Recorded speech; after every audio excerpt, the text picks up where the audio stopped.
ہو قید مقامی تو نتیجہ ہے تباہی، راہ بحر میں آزاد وطن صورت ماہی، ہے ترک وطن سنت محبوب الہی، دے تو بھی نبوت کی صداقت پہ گواہی۔ گفتار سیاست میں وطن اور ہی کچھ ہے، ارشاد نبوت میں وطن اور ہی کچھ ہے۔ یہ بند اقبال کی نظم وطنیت جو بانگ درا کے تیسرے حصے کی ایک مشہور نظم ہے، اس کا تیسرا بند ہے۔ اس نظم کے پہلے دو بند کی تشریح کے دوران ہم نے دیکھا کہ یہ جو کانسیپٹ آف نیشنلزم ہے، both political and geographical nationalism, جس کو اقبال وطنیت کہتا ہے، یعنی وطن بحیثیت ایک سیاسی تصور کے، اس تصور پر اقبال نے اس نظم میں سخت تنقید اور گرفت کی ہے۔ وہ اس کو دور حاضر کا سب سے بڑا بت ڈکلیئر کرتا ہے، ایسا بت جس کو اس نئی تہذیب کے آزر نے تراشا ہے اور جس کو آج کے مسلمان نے بھی اپنے حرم میں رکھ لیا ہے۔ اور اقبال یہ چاہتا ہے کہ جس طرح اللہ کے رسول محمد صلی اللہ علیہ وآلہ وسلم نے اللہ کے حرم کو بتوں سے پاک کیا تھا، اس طرح آج کا مسلمان اپنے حرم کو اس بت سے پاک کرے اور اس کو خاک میں ملا دے۔ اب ہم دیکھیں گے کہ اس نظم کے آخری دو بند میں اقبال اسی تصور کی مزید گہرائی میں اترے گا اور ہمارے لیے اس بات کو سمجھنا اور آسان بنائے گا کہ آخر کیوں وہ اس وطنیت یا نیشنلزم کے تصور کو دین محمد صلی اللہ علیہ وآلہ وسلم کے خلاف سمجھتا ہے۔ اقبال کہتا ہے، ہو قید مقامی تو نتیجہ ہے تباہی۔ وہ کہہ رہا ہے کہ اگر تم اپنے آپ کو ایک مقام پر قید کر لو گے یا اپنے آپ کو صرف کسی ایک زمین کے ٹکڑے کے ساتھ ایسوسیٹ کر لو گے تو یہ تمہیں برباد کر دے گا۔ تم سیاسی طور پر عربی رہ جاؤ گے، یا پھر ترک بن جاؤ گے، یا پھر ایرانی ہو جاؤ گے، یا افغانی، یا دور حاضر میں پاکستانی، بنگالی، افغانی بن کر رہ جاؤ گے۔ تمہیں پھر کوئی پرواہ نہیں ہوگی کہ کشمیر میں کیا ہو رہا ہے، برما میں کیا ہوتا رہا ہے، یا جو فلسطین میں آج ہو رہا ہے۔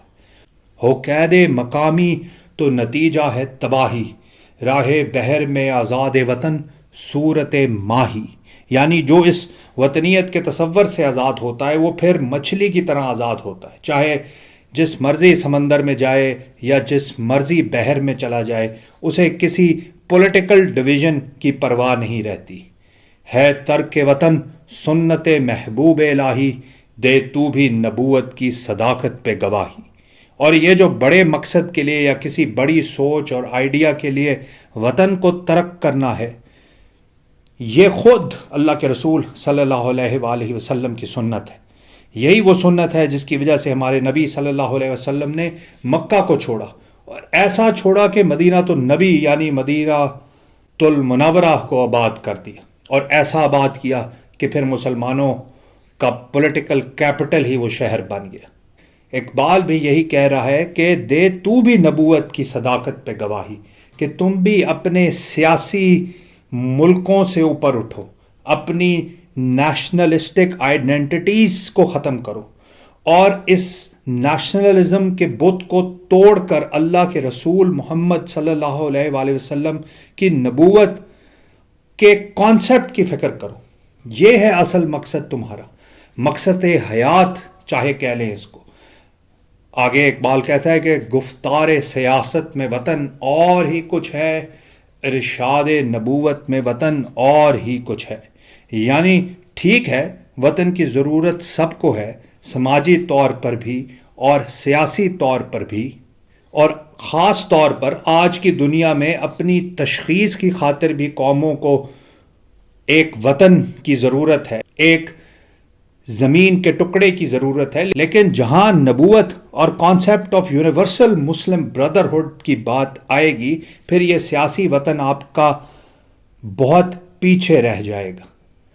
اس لیے وہ چاہتا ہے کہ اس قید مقامی سے جان چھڑائیں، آپ اپنی خود اقوام جہاں میں ہے رقابت تو اسی سے۔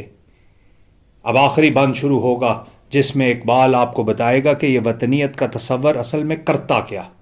اقوام جہاں میں ہے رقابت تو اسی سے، تسخیر ہے مقصود تجارت تو اسی سے۔